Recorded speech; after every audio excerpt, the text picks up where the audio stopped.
Hey guys, today I'm going to do a video utilizing my brand new Hario cone grip. So I actually got this from my staff during our little Christmas party, so it was a nice little welcome gift because it's getting harder and harder for me to justify buying my different brew methods because I tend to spend a lot of money on this stuff. But I mean, when you love it, why not? Alright, so first thing I'm going to do is I'm going to start off by giving my Hario a little rinse with its paper filter. And like with most cone filters, when they have their little seams, if you can remember to fold them in, that way when they fit inside the cone they fit a lot nicer. That little flap doesn't get in the way. So let's start by adding some warm water to my filter.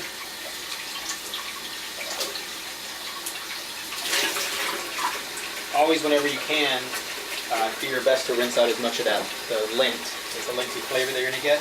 Also, remember to run a little warm water to create a nice environment for your coffee to brew into. Right.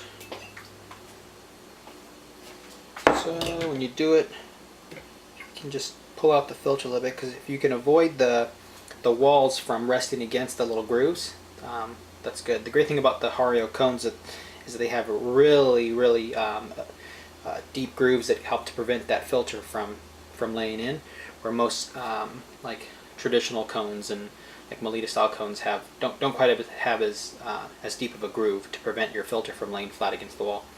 And the great thing about the Hario too is they have a nice roll design, so it helps to kind of guide the water all down more evenly rather than singularly where you get one little tunnel.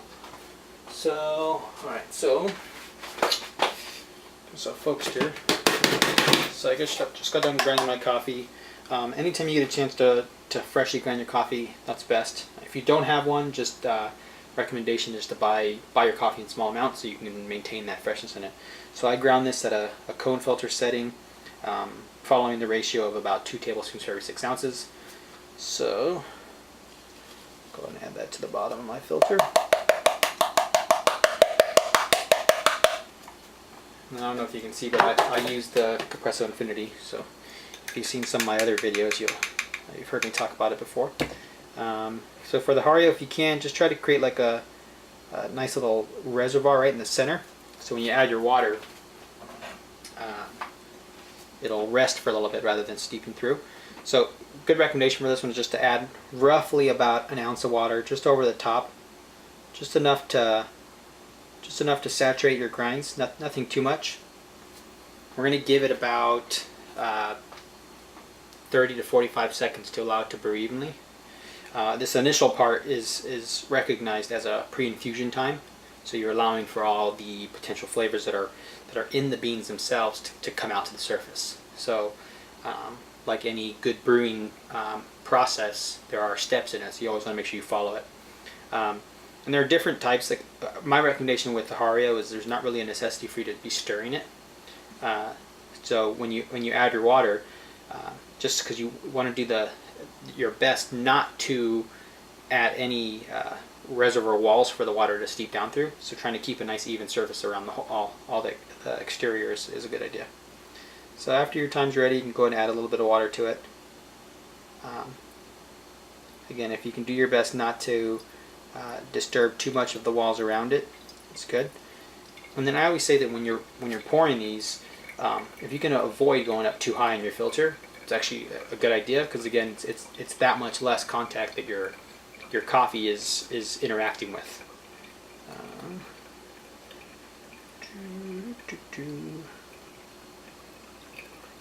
And if you can, just pay attention to the way that your coffee's brewing.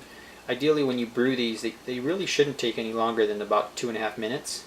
If they do start to go a little longer, you may want to, because I mean, you'll find as your coffee ages, it's going to change out a little bit. So even if, like, for example, if you were to buy your coffee incredibly fresh, some of that roasting process is still coming out, especially if you're getting coffee within a couple of days of roast. So in some cases, the oils themselves may come out further, another 2 or 3 days into it. So again, just pay attention to that. If you find your coffee taking a little too long, just adjust your grind a little bit, and just a little coarser to help it steep through, or in some cases your coffee beans to age a little too much, maybe make it a little finer so that it prevents it from brewing too fast. Alright.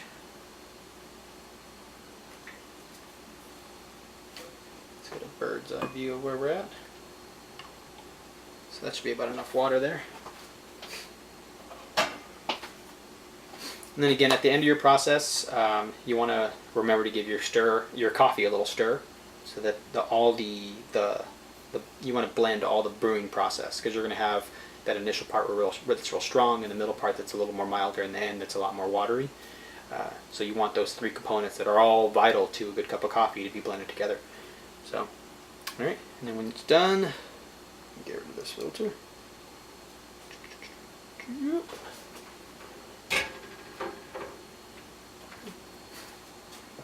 Right. Let's get myself a little spoon, give it a nice little stir.